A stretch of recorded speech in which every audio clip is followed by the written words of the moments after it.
안녕하세요. 오늘은 국립현대미술관 과천 전시실에서 전시 중인 이건희 컬렉션 특별전 모네와 피카소 파리의 아름다운 순간들을 관람하러 왔습니다. 4호선 대공원역에서 내려 셔틀버스를 이용해서 미술관에 갈 수 있습니다. 셔틀버스는 20분 간격으로 운행되고 있습니다. 이번 전시회에는 폴 고갱, 까미유 피사로, 클로드 모네, 피에르 오게스트 르누아르, 살바도르 달리, 호안 미로, 마르크 샤갈, 그리고 피카소의 작품이 전시되어 있습니다. 회화 7점과 피카소의 도자 90점이 전시되어 있습니다. 전시 제목에서도 알 수 있듯이 이번 전시회 작품들의 화가들은 공통적으로 당시 미술의 중심지였던 프랑스 파리에서 활동하였으며 이와 관련된 그들의 관계에 대한 스토리도 이번 전시회에 함께 소개되고 있습니다. 르누아르, 고갱, 모네, 피사로는 인상주의의 대표적인 작가들이고 달리, 미소, 피카소, 샤갈은 입체주의와 초현실주의 작품을 이끌었던 작가입니다. 파리의 몽마르트와 몽파르나스에 많은 예술가들이 모여 활동하였습니다. 여러분들은 에콜 드 파리라는 말을 들어보신 적이 있으시죠? 프랑스 예술가들은 자신들과 외국에서 온 예술가들을 구별하기 위해 외국인 미술가들을 에콜 드 파리, 즉 파리 학파, 쉽게 말하면 파리파라고 지칭하였습니다. 오늘 전시회 설명은 제가 전시회에 가서 들은 도슨트 설명과 전시회 때 구입한 책자에 담긴 내용을 기반으로 안내해 드리겠습니다. 먼저 폴 고갱의 작품을 보시겠습니다.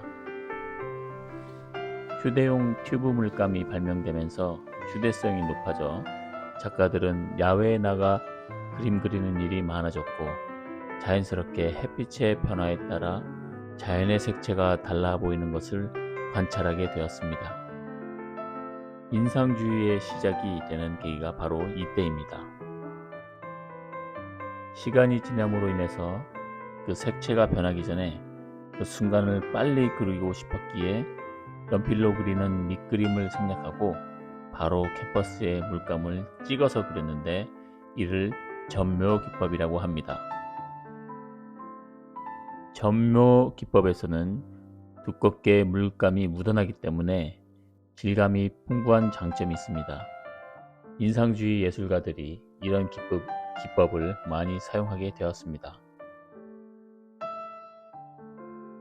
인상주의 대표 작가인 르누아르, 모네, 피사로는 함께 모여서 첫 번째로 전시회를 열었고 이때 모네의 작품인 인상해돋이 작품을 계기로 인상주의라는 용어가 시작되게 되었습니다. 바로 이 전시회에 당시 증권 중개인으로 일했던 폴 고갱이 전시 작품들을 보고 감명을 받아 르누아르, 모네, 피사로의 작품을 구입하여 소장하게 되었으며 본격적인 화가로의 길을 걷게 됩니다. 이때 미술교육을 받으며 그린 초기의 작품 중 하나가 바로 1875년 작품인 이 그림 생강변의 크레인입니다.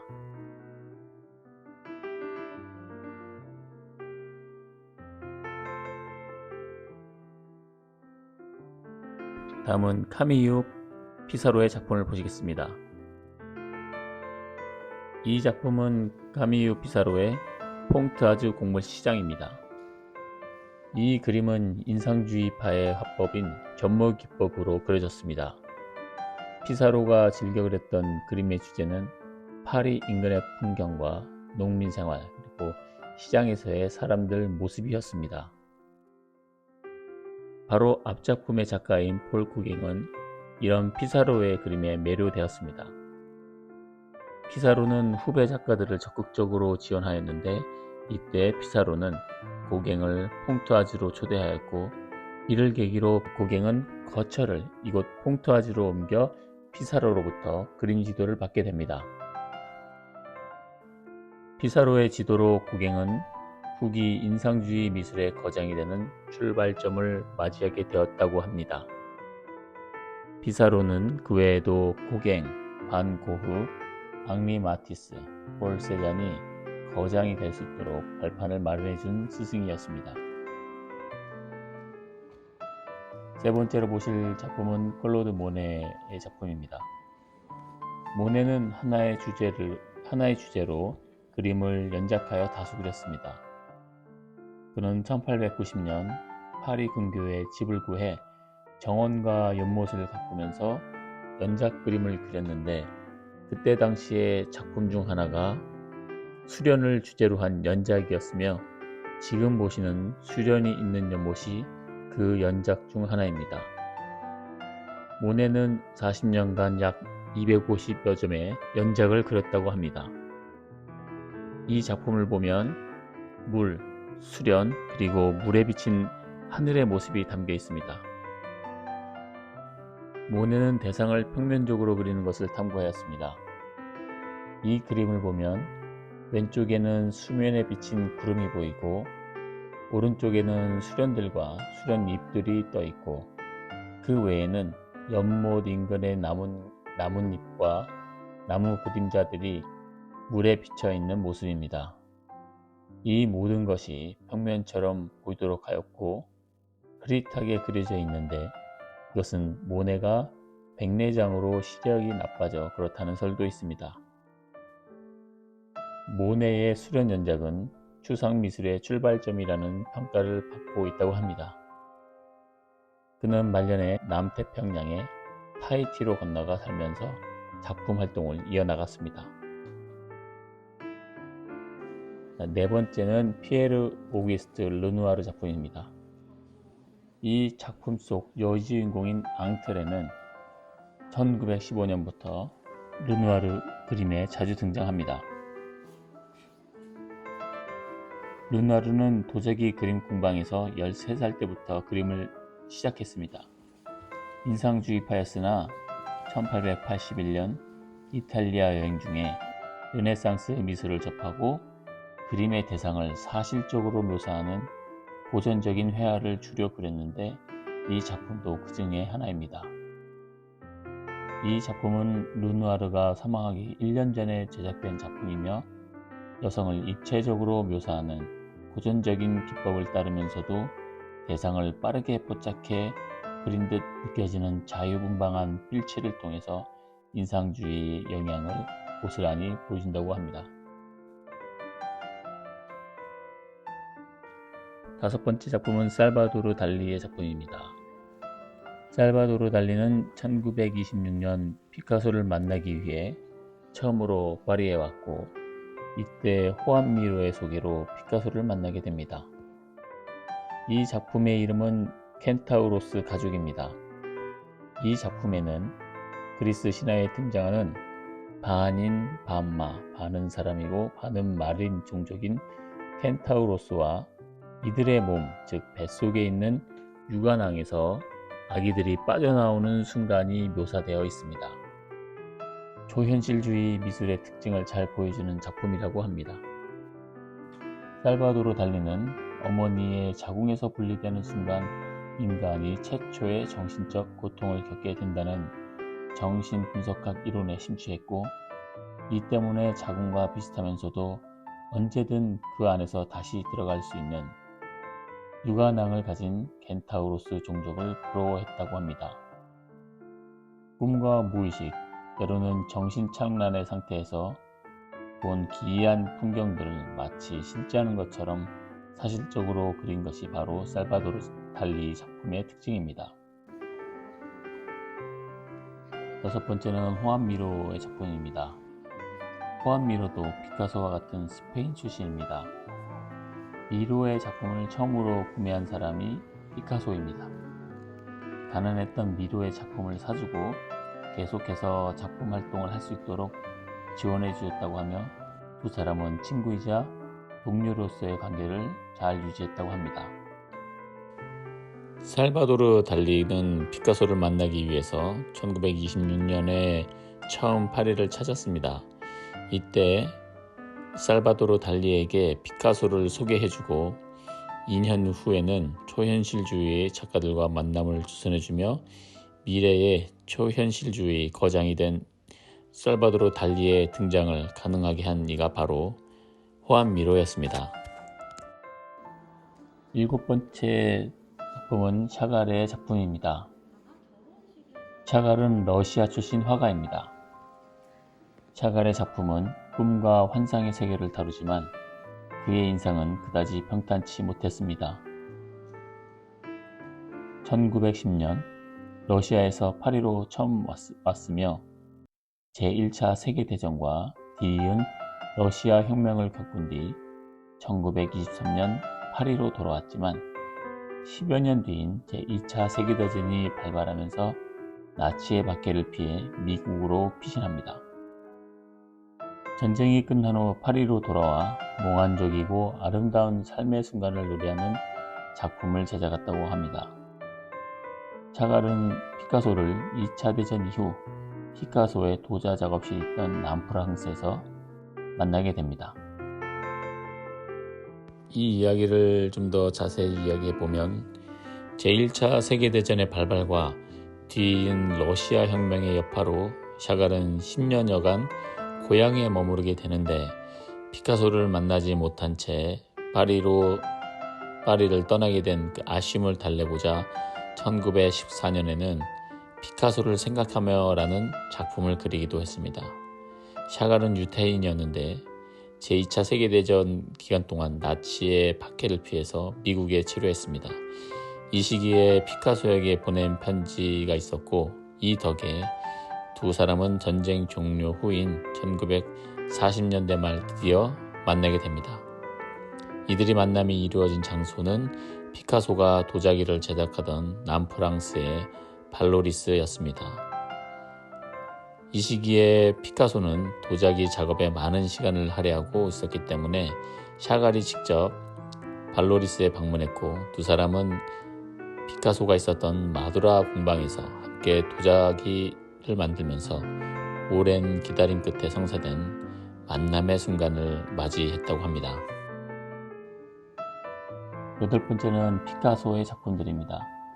피카소는 1904년 스페인에서 프랑스로 건너가 살기 시작했습니다. 60대 중반에 도자 작품을 만들기 시작했다고 합니다.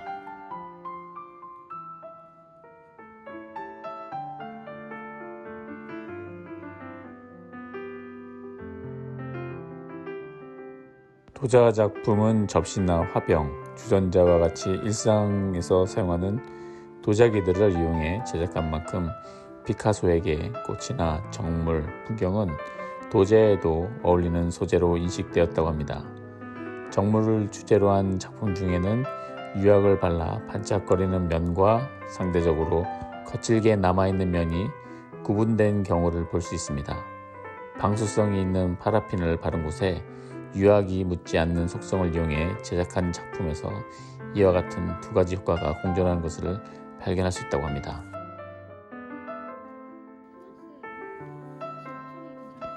지금 보이는 8장의 접시로 된 작품은 파블로 피카소가 1959년에 만든 투우 작품입니다. 8점에 구성된 접시 세트이고요. 이 작품은 접토로 만든 접시에 그 피카소가 제작한 틀을 찍어낸 후에 검정색 화장토로 채색해 제작했다고 합니다. 8장으로 나누어서 투우의 개막식 행렬부터 소를 찌르는 부분까지 표현을 했고요. 투우는 도자뿐만 아니라 회화, 조각, 판화 등 피카소의 예술 전반에 있어 주요한 주제로 다뤄졌다고 합니다. 파블로 피카소는 남프랑스에 위치한 마두라 공방에서 작업하는 동안 그 지역에서 열린 투 경기를 즐겨 관람했던 것도 이런 도자 작품에 투우가 자주 등장한 이유 중에 하나라고 합니다.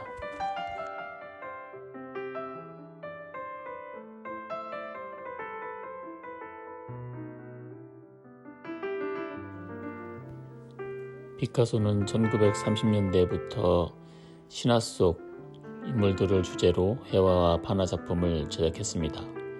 그가 마두라 공방을 처음 방문해 세 점의 도자 작품을 제작했을 때에도 그 중에 하나도 신화 주제의 작품이었습니다.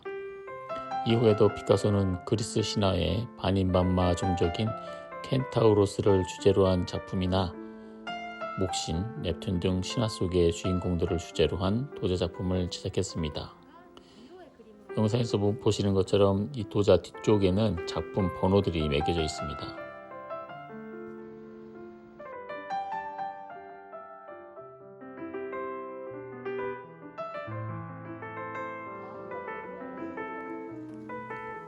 피카소는 비둘기와 카나리아를 집에서 키울 정도로 새를 좋아했습니다. 뿐만 아니라 그는 다른 조류인 올빼미와 부엉이에도 관심이 많았습니다. 피카소는 1946년 프랑스 앙티브 미술관에서 작업하는 동안 미술관 구석에서 상처 입은 올빼미를 발견해 치료를 해준 뒤 파리로 데려가 키우기도 했다고 합니다.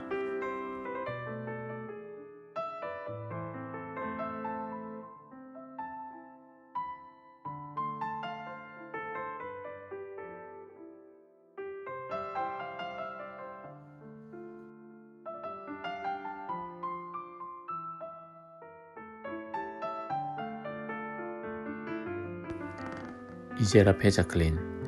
피카소는 1953년 마두라 공방에서 일하던 자클린 로크와 연인 사이가 되었고 1973년 작고하던 해까지 여생을 함께했습니다. 자클린의 얼굴을 400여 점 가까운 초상화로 남겼을 뿐만 아니라 도자 작품으로도 제작했습니다. 도자 속의 자클린은 우아하게 묘사되기도 하고 얼굴은 옆모습으로, 눈은 정면으로 그려 조합한 입체주의 스타일로 재현되기도 했습니다.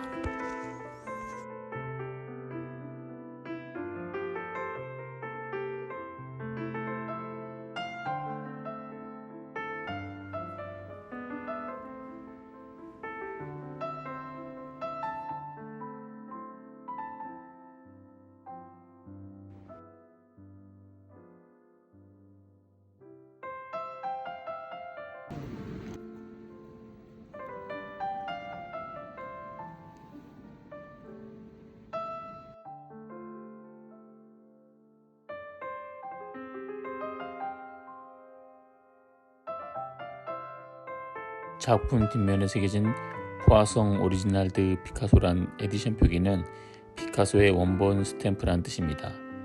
이 에디션은 도자로 제작하고자 하는 이미지를 스탬프에 새긴 뒤에 그것을 찍어서 제작하는 방식으로 만들어졌습니다.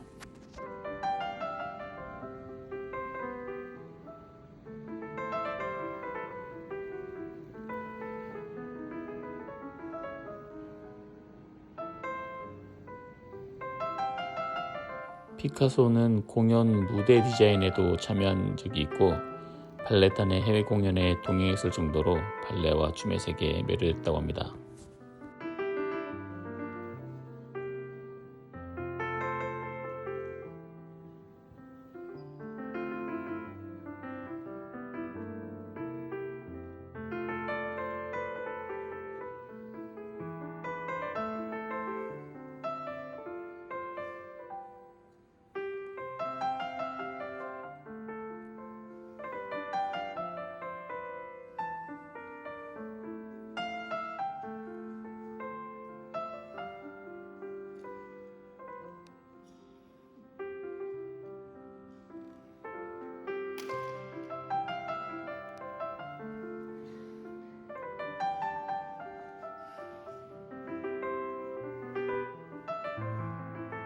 피카소에게 비둘기는 특별한 의미를 지닌 새입니다. 유년 시절부터 비둘기를 그렸을 뿐만 아니라 1949년에는 흰 비둘기를 주제로 한 석판화 연작을 50여 점 가까이 제작하기도 했습니다. 같은 해에 피카소는 파리에서 열린 평화회의 포스터 제작을 의뢰받게 되는데 여기에도 흰 비둘기를 등장시켰습니다.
피카소가 미술을 처음 시작했던 유년 시절부터 말년까지 가장 많이 제작한 작품은 초성화였습니다. 인물은 그에게 가장 흥미로운 탐구의 대상이었기 때문입니다. 그의 도자 작품에서 가장 큰 비중을 차지하는 건 역시 얼굴입니다. 피카소는 동일한 모티브를 반복해서 그리기를 즐겼는데 이러한 제작법은 하나의 대상을 다양하게 확장해가는 실험의 과정이었습니다. 도자 작품 속에 반복적으로 등장하는 얼굴도 석고 틀 위에 벡터를 올린 뒤 찍어 만든 작품부터 벡터 위에 검은 화장토를 채색하고 나이프로 얼굴 선을 새긴 후 유학을 칠한 작품에 이르기까지 재료와 기법에 따라 무한하게 확장되었습니다.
이렇게 해서 오늘 전시회의 전시 작품들을 모두 둘러보았습니다.